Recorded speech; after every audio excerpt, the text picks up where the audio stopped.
नमस्कार. आजच्या या विश्लेषणात आपण एक अत्यंत भन्नाट आणि थक्क करणारा प्रवास करणार आहोत. हा प्रवास सुरू होतो थेट आकाशातल्या खगोलशास्त्रीय गणितापासून आणि संपतो होतो आपल्या महाराष्ट्रातील एका प्राचीन, बऱ्याच जणांना माहीत नसलेला आणि तितक्याच गूढ मंदिरापाशी. अवकाशातल्या ग्रहांची हालचाल आणि आपल्या इथल्या जमिनीवर विटांनी बांधलेलं एखादं मंदिर यांचा एकमेकांशी असा काय संबंध असू शकतो, हेच आपण आज उलगडून पाहणार आहोत. ओके, चला तर मग थेट विषयातच घुसूया आणि सर्वात आधी एक अगदी साधा विचार करूया. एका कॅलेंडर वर्षामध्ये म्हणजे 12 महिन्यांच्या वर्षात अचानक हा 13वा महिना कुठून आणि कसा टपकतो? हा प्रश्न जितका साधा वाटतो ना, तितकंच याचं उत्तर शुद्ध विज्ञानावर आणि खगोलशास्त्रावर आधारित आहे. आता ही गणिताची गंमत कशी घडते ते बघा. पृथ्वी सूर्याभोवती फिरते, त्यावरून आपलं सौर वर्ष ठरतं. ह्या प्रमाणाला साधारणपणे 365 दिवस 5 तास 48 मिनिटे लागतात. अगदी अचूक सांगायचं तर यातच आपले इंग्रजी कॅलेंडरचे 12 महिने पूर्ण होतात. पण दुसरीकडे चंद्राच्या पृथ्वीभोवती फिरण्यावर जे आपलं चांद्रवर्ष किंवा हिंदू कॅलेंडर अवलंबून असतं, ते मात्र केवळ 354 दिवसातच पूर्ण होतं. आणि इथेच खरी मेख आहे. या दोन वेगवेगळ्या कॅलेंडर्समध्ये अचूक 11 दिवसांचा फरक पडतो. सौर वर्ष आणि चांद्रवर्ष यांच्यातील हा 11 दिवसांचा वार्षिक गॅप एक खूप मोठी खगोलशास्त्रीय तफावत निर्माण करतो. आता विचार करा, हा 11 दिवसांचा फरक जर असाच साचत गेला तर पुढे काय होईल? दरवर्षी 11 दिवस म्हणजे 3 वर्षात हा फरक साचून तब्बल 33 दिवसांचा होतो. मग कालगणनेचा हा बिघडलेला तोल सांभाळण्यासाठी आणि या दोन्ही वर्षांची सांगड घालण्यासाठी पंचांगामध्ये एक अतिरिक्त महिना तयार करावा लागतो. यालाच आपण अधिक मास असं म्हणतो. भाग 1. पुरुषोत्तमाची कथा, मलिन ते पवित्र. गणिताकडून आता आपण जरा प्राचीन पौराणिक कथांकडे वळूया. तुम्हाला ऐकून नवल वाटेल, पण सुरुवातीला जेव्हा हा वाढीव महिना निर्माण झाला ना, तेव्हा तो मलिन म्हणजेच अशुद्ध मानला गेला. कारण या महिन्याला स्वतःचे असे कोणतेही मूळ सण नव्हते. त्यामुळे सगळीकडे या महिन्याला अक्षरशः नाकारलं गेलं होतं. पण इथेच कथेला एक मस्त कलाटणी मिळते. सगळ्यांनी नाकारलेला आणि दुःखी झालेला हा अधिक मास भगवान विष्णूंकडे गेला. त्याने आपली व्यथा मांडली. तेव्हा भगवान विष्णूंना त्याची दया आली आणि त्यांनी चक्क स्वतःचं नाव या महिन्याला दिलं. ते म्हणाले, आजपासून मी या महिन्याचा स्वामी असेन आणि हा महिना पुरुषोत्तम मास म्हणून ओळखला जाईल. आणि तेव्हापासून या महिन्यात केलेलं दान आणि पुण्य हे अक्षय फळ देतं, अशी मान्यता रूढ झाली. आता ही पुरुषोत्तम मासाची गोष्ट फक्त आकाशात आणि पुराणातच मर्यादित राहिली नाही बरं का. ती थेट आपल्या महाराष्ट्राच्या मातीशी जोडली गेली आहे. स्थानिक आख्यायिकेनुसार शार्दूल नावाचा एक राक्षस या पंचक्रोशीतल्या लोकांना फार त्रास द्यायचा. तेव्हा भगवान विष्णूंनी म्हणजेच पुरुषोत्तमाने अवतार घेऊन सुदर्शन चक्राने त्याचा वध केला. ते सुदर्शन चक्र गोदावरी नदीत ज्या ठिकाणी पडलं, ते ठिकाण चक्रतीर्थ म्हणून ओळखलं जाऊ लागलं. आज तिथे भाविक मोठ्या श्रद्धेने स्नान करतात. भाग 2. प्राचीन पुरुषोत्तमपुरी मंदिर. आता या पौराणिक विश्वातून आपण प्रत्यक्ष जमिनीवर येऊया. या वाढीव महिन्याला म्हणजेच अधिक मासाला पूर्णपणे समर्पित असलेलं एक ऐतिहासिक मंदिर आजही उभं आहे. या मंदिराचा इतिहास खरोखरच थक्क करणारा आहे. यादव कुळातील राजा रामचंद्र यांच्या काळात म्हणजे इसवी सन 1310च्या सुमारास हे पुरुषोत्तम मंदिर बांधलं गेलं. आणि विशेष म्हणजे अगदी अलीकडे 2021-22 मध्ये महाराष्ट्र सरकारने या मंदिराच्या जीर्णोद्धाराचं काम हाती घेतलं. विचार करा, 700हून अधिक वर्षांचा हा वारसा आजही आपल्यासमोर जिवंत आहे. आणि हे सगळं नुसतं हवेतल्या गप्पांवर नाही, तर याला भक्कम पुरावे आहेत.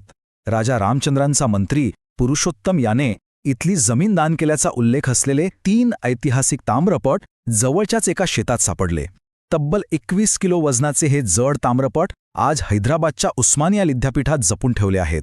आणि हो, ज्या भारीभरकम पितळी कडीने हे ताम्रपट बांधले होते ना, ती गरुड प्रतिमेची कडी आजही गावातल्या लोकांच्या पूजेत आहे. भाग 3.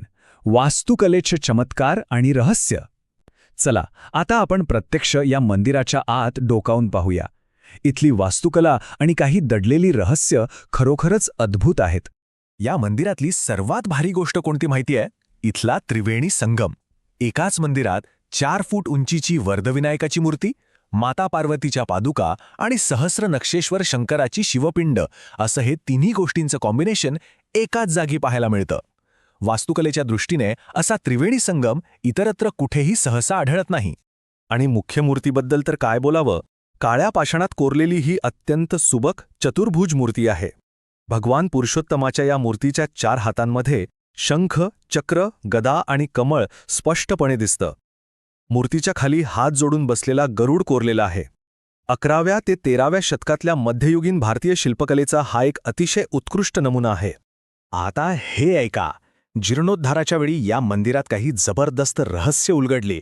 जेव्हा शिवपिंड हलवण्यात आली तेव्हा तिच्याखाली एका गोलाकार दगडी आवरणात चक्क एक सोन्याचं कासव सुरक्षित ठेवलेलं सापडलं. म्हणजे मंदिराचा डोलारा कुर्मा अवतारावर तोलून धरण्याची ती प्राचीन पद्धत.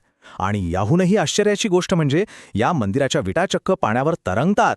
प्राचीन तंत्रज्ञानाचा हा काय अफाट चमत्कार आहे ना. भाग 4 परंपरा आणि 33 हा अंक.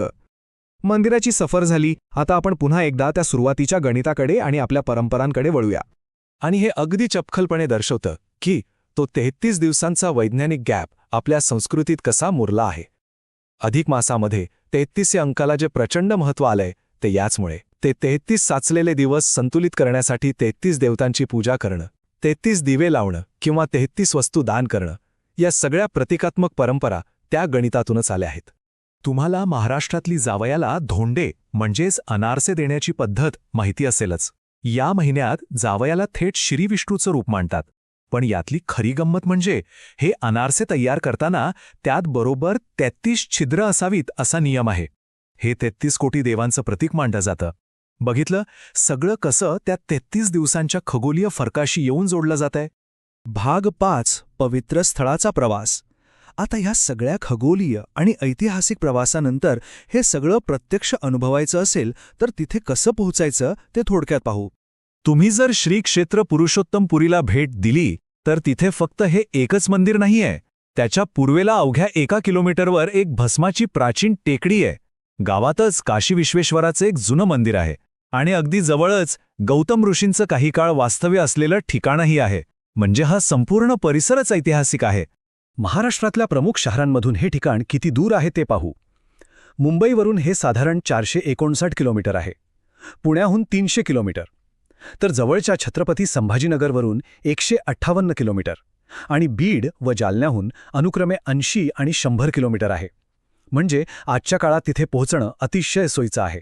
जे लोक ट्रेनने जायचा विचार करत आहेत त्यांच्यासाठी परतूर, जालना, परभणी आणि परळी वैजनाथ ही सर्वात जवळची रेल्वे स्टेशन्स आहेत. तिथून तुम्ही आरामात मंदिरात पोहोचू शकता. तर या विश्लेषणाच्या शेवटी विचार करण्यासारखी गोष्ट ही आहे की आकाशात घडणारं एक साधं 33 दिवसांचं खगोलीय गणित प्रत्यक्षात आपल्या जमिनीवरच्या विटांच्या मंदिरांना आणि आपल्या रोजच्या जगण्यातल्या परंपरांना असा कसा आकार देऊ शकतं. ग्रहांची हालचाल, पौराणिक श्रद्धा आणि आपला स्थानिक ऐतिहासिक वारसा यांचा हा इतका घट्ट संबंध खरोखरच थक्क करणारा नाहीये का. हा विचार नक्की करा. अशाच आणखी रंजक विश्लेषणांसाठी संपर्कात रहा. धन्यवाद.